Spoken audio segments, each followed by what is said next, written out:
नमस्कार दोस्तों, स्वागत है आपका बीएमजे एकेडमी में। आज की इस वीडियो में हम भारतीय संविधान के भाग 6 के अंतर्गत विधानसभा और मुख्यमंत्री से संबंधित महत्वपूर्ण बिंदुओं को देखेंगे, जो कि विभिन्न परीक्षाओं के लिए आवश्यक है। इंडियन पॉलिटी के पिछले वीडियो में हमने विधान परिषद और राज्यपाल से संबंधित सभी महत्वपूर्ण बिंदुओं को देख चुके हैं। तो आइए दोस्तों, आज का वीडियो शुरू करते हैं। Legislative assembly. भारतीय संविधान के अनुच्छेद 170 में विधानसभा की संरचना का वर्णन किया गया है। इसकी जो संरचना है वह जनसंख्या के आधार पर बनाई गई थी, जिसका कि आधार वर्ष 1971 की जनगणना है। और 84वें संविधान संशोधन में यह तय कर दिया गया था कि 2026 तक के लिए यही संख्या रहेगी। 2026 में फिर इसमें बदलाव किया जाएगा। और इसके आधार पर राज्यों में राज्य विधानसभा की अधिकतम संख्या 500 हो सकती है और न्यूनतम संख्या, जिसका कि कुछ अपवाद भी है, जैसे गोवा में सिर्फ 40 सीटें हैं, मिज़ोरम में 40 सीटें हैं, सिक्किम में 32 और पुडुचेरी में 30 सीटें हैं। पुडुचेरी एक संघ शासित प्रदेश है, केंद्र शासित प्रदेश है, लेकिन वहाँ विधानसभा है। जिस तरह से दिल्ली भी केंद्र शासित प्रदेश होते हुए वहाँ विधानसभा है। दिल्ली विधानसभा में सीटों की संख्या 70 है, बिहार विधानसभा में 243 और सबसे ज़्यादा सीटें हैं उत्तर प्रदेश में 403। विधानसभा के सदस्यों का निर्वाचन प्रत्यक्ष रूप से जनता द्वारा होता है, जिसे विधानसभा चुनाव कहते हैं, जिसमें हम वोट देकर विधायक को चुनते हैं, MLA member of legislative assembly को। विधानसभा में आरक्षित सीटें अनुच्छेद 332 के अनुसार SC/ST के लिए आरक्षित सीटें होती है और अनुच्छेद 333 के तहत एंग्लो इंडियन के लिए एक सीट रिजर्व होती थी, लेकिन अब इसे निरस्त कर दिया गया है। विधानसभा का कार्यकाल 5 वर्षों का होता है, परंतु विशेष परिस्थिति में राज्यपाल को यह अधिकार है कि वह उसे विघटित कर सकता है।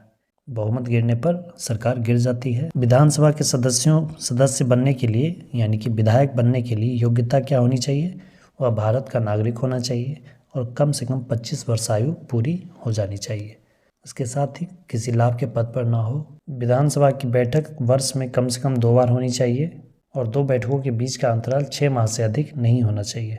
विधानसभा के 17 अवसान का आदेश राज्यपाल के द्वारा दिया जाता है। जैसे केंद्र में लोकसभा होता है, उसी तरह से राज्य में विधानसभा होते हैं, तो लोकसभा के अध्यक्ष का चुनाव किसके द्वारा किया जाता है? लोकसभा के ही सदस्यों के द्वारा। उसी तरह विधानसभा के अध्यक्ष का चुनाव विधानसभा के सदस्यों द्वारा, यानी विधायकों के द्वारा ही किया जाता है। और यह अनुच्छेद 178 में वर्णित है। जो अध्यक्ष होते हैं उन्हें किसी भी विधेयक पर मत देने का अधिकार नहीं होता है, परंतु जब 50-50 की स्थिति आ जाती है तब वैसी स्थिति में निर्णायक मत दे सकते हैं। कोई विधेयक धन विधेयक है या नहीं, इसकी घोषणा लोकसभा अध्यक्ष करते हैं। उसी तरह से राज्यों में यह विधानसभा अध्यक्ष द्वारा किया जाता है। और यदि अध्यक्ष को उसके पद से हटाने का प्रस्ताव विचाराधीन हो तो वह उस अवधि में सदन की अध्यक्षता नहीं कर सकते। विधानसभा के कार्य एवं शक्ति। बिल विधेयक पहले विधानसभा में पारित होता है। विधानसभा में पारित होने के बाद अगर विधान परिषद है तो वहाँ जाता है। वहाँ से पारित होने के बाद फिर राज्यपाल उस पर सिग्नेचर करते हैं और वह विधेयक, अधिनियम, एक्ट बन जाता है। मंत्रिपरिषद विधानसभा के प्रति उत्तरदायी होते हैं। धन विधेयक विधानसभा में पेश होता है और धन विधेयक पे विधान परिषद को कोई शक्ति नहीं होती है। जिस तरह से राज्यसभा को केंद्र में शक्ति नहीं होती है, केवल 14 दिन तक वह रोक सकते हैं, उसी तरह विधान परिषद भी धन विधेयक को केवल 14 दिन तक रोक सकते हैं। इसके बाद वह धन विधेयक स्वतः ही पारित हो जाता है। राष्ट्रपति का निर्वाचक मंडल में योगदान। विधानसभा के जो सदस्य होते हैं, जो विधायक होते हैं, राष्ट्रपति के निर्वाचक मंडल में शामिल होते हैं। अब आइए दोस्तों, राज्यों के मुख्यमंत्री से जुड़े कुछ महत्वपूर्ण बिंदु देखते हैं। भारतीय संविधान के अनुच्छेद 163 में राज्य का मंत्रिपरिषद का वर्णन किया गया है और अनुच्छेद 164 में मुख्यमंत्री के पद का वर्णन किया गया है। मुख्यमंत्री की नियुक्ति, मुख्यमंत्री का निर्वाचन नहीं होता है, इनकी नियुक्ति होती है और इसकी नियुक्ति राज्यपाल द्वारा किया जाता है।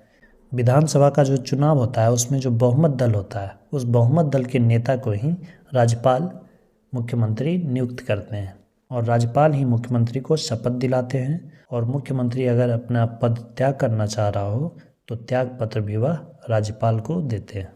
मुख्यमंत्री का कार्यकाल 5 वर्षों का होता है, लेकिन यह निश्चित नहीं होता है। अगर सरकार गिर गई तो मुख्यमंत्री को भी अपना पद छोड़ना पड़ता है।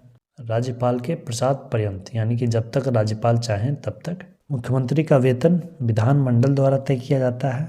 मुख्यमंत्री के शक्ति एवं कार्य का वर्णन अनुच्छेद 167 में किया गया है। मुख्यमंत्री राज्यपाल और मंत्रिपरिषद के बीच एक पुल का कार्य करता है, जिस तरह केंद्र में प्रधानमंत्री, कैबिनेट मिनिस्टर्स और राष्ट्रपति के बीच पुल का काम करते हैं। राज्यपाल के जितने भी अधिकार होते हैं उसका प्रयोग मुख्यमंत्री ही करते हैं। मंत्रिपरिषद के निर्णयों को मुख्यमंत्री ही राज्यपाल तक पहुंचाते हैं और राज्यपाल के निर्णय को मंत्रिपरिषद तक पहुंचाना भी मुख्यमंत्री का ही कार्य होता है। राज्यपाल के सारे अधिकारों का प्रयोग मुख्यमंत्री ही करते हैं। मंत्रिपरिषद, राज्य का मंत्रिपरिषद विधानसभा के प्रति उत्तरदायी होता है। मंत्रिपरिषद सामूहिक रूप से विधानसभा के प्रति उत्तरदायी होते हैं और मंत्रिपरिषद के जो मंत्री होते हैं वो व्यक्तिगत रूप से मुख्यमंत्री के प्रति उत्तरदायी होते हैं। मुख्यमंत्री व्यक्तिगत रूप से राज्यपाल के उत्तरदायी होते हैं। मंत्रिपरिषद का कार्य होता है विधि निर्माण और विकास, लॉ एंड ऑर्डर देखने के साथ साथ डेवलपमेंट भी, विकास भी करना। इस वीडियो में दोस्तों इतना ही। वीडियो को अंत तक देखने के लिए धन्यवाद दोस्तों। जय हिंद, वंदे मातरम।